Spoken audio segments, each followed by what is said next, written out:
AITA for not backing my wife up when our son says she's no longer his mother? Hey Reddit, I'm honestly at the end of my rope here. I don't even know where to start with this whole mess. But I guess the best place to begin is the moment I realized that my marriage might be completely over. I've been holding back from sharing this, but at this point I'm tired of being painted as the bad guy. I need an outside perspective because the people around us, her friends mainly, seem convinced I'm the asshole here. So, here goes. TLDR. My wife told me she regretted marrying me and wished she'd gotten an abortion when she was pregnant with our son. He overheard and told her that she wasn't his mother anymore. Now she wants me to make him talk to her again, but I don't think it's my place. AITA? My wife, Jane, and I met in college. Back then, she was this driven, ambitious girl who had her whole life planned out. She was majoring in finance and had dreams of working on Wall Street, while I was a philosophy major with dreams of, well, honestly, I didn't really have a clear goal at the time. But Jane was something else. She had this energy about her, and she brought out the best in me. We started dating our junior year, and by the time we graduated, I knew she was the one I wanted to spend my life with. We got engaged when I was 23 and she was 22. People said we were too young, but at the time, it felt right. We didn't rush into marriage, though. We waited a few years, saved up some money, and eventually tied the knot when I was 26 and she was 25. I thought we were solid. We had our fair share of arguments, but nothing too major.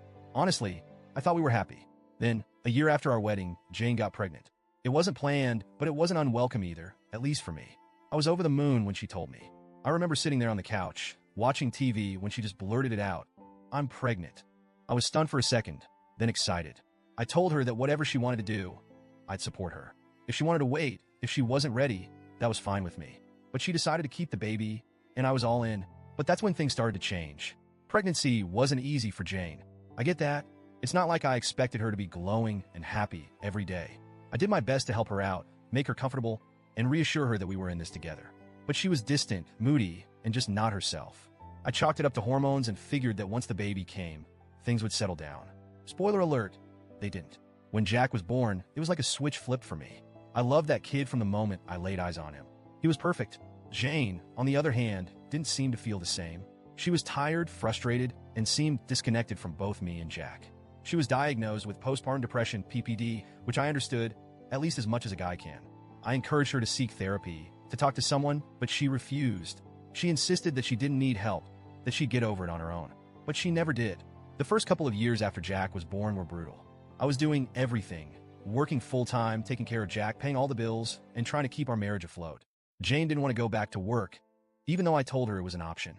We didn't have to worry about housing costs because we lived in a second home that my aunt and uncle owned, so we could afford a nanny if she wanted to go back to her career. But she chose to stay at home, except she wasn't really staying at home. She wasn't doing much of anything. She'd stay in bed most days, claiming she was too tired to get up. I'd come home from work, exhausted, and have to take care of Jack because she couldn't or wouldn't do it. I felt like a single parent, even though I was married. I tried to be patient. I really did. I understood that PPD was serious, and I wanted to support her.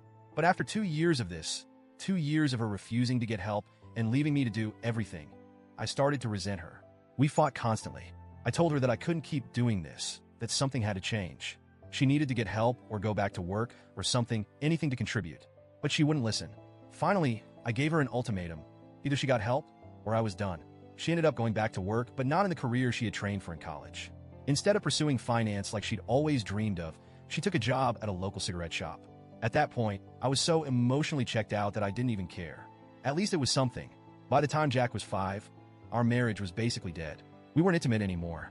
We barely talked unless it was about Jack. We were like roommates who happened to share a child. I tried to keep things civil for Jack's sake, but it was hard. He was starting to notice the tension between us, and I didn't want him growing up in a toxic environment. Despite everything, Jack turned out to be a great kid. He was smart, independent, and intuitive. He could tell that something was off between me and Jane, even when we tried to hide it. He started to pull away from her, preferring to spend time with me or his friends. Jane noticed, but she didn't seem to care enough to do anything about it.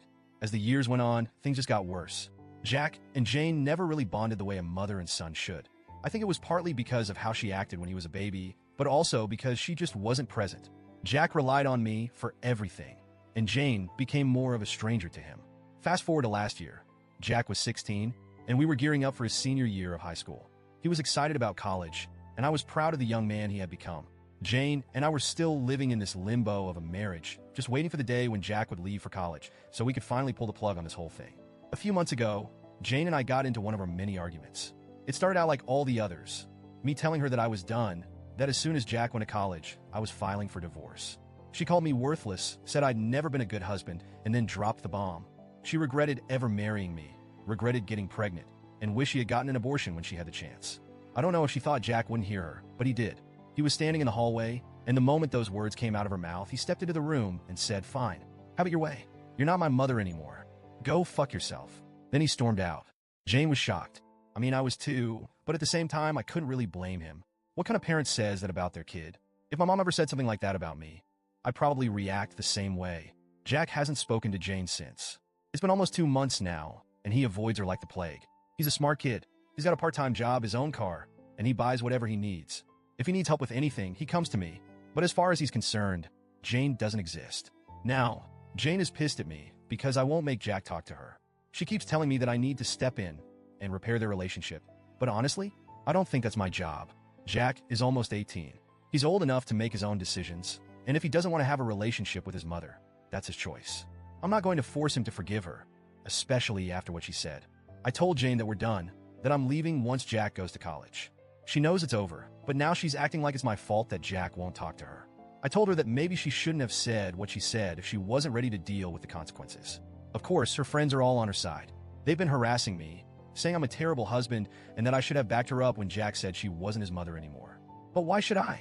She said some awful things, and now she's facing the fallout. It's not my job to fix this.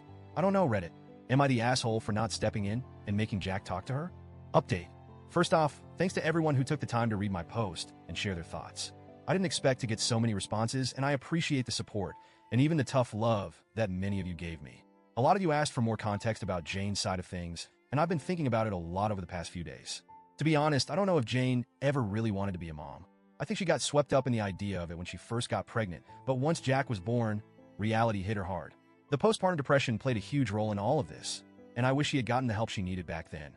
I tried to be supportive, but I realize now that there were things happening beneath the surface that I couldn't fix on my own. It's not like Jane was always a bad mom. There were times when she tried. She'd cook dinner, help Jack with his homework, and even take him out for ice cream sometimes. But those moments were rare. Most of the time, she was distant, wrapped up in her own struggles, and Jack picked up on that. Since my original post, Jane has been trying to reach out to Jack. She's apologized a few times, but Jack isn't ready to hear it. I've told her that it's going to take time, and she can't force him to forgive her. She seems to understand that now, but it doesn't make things any easier.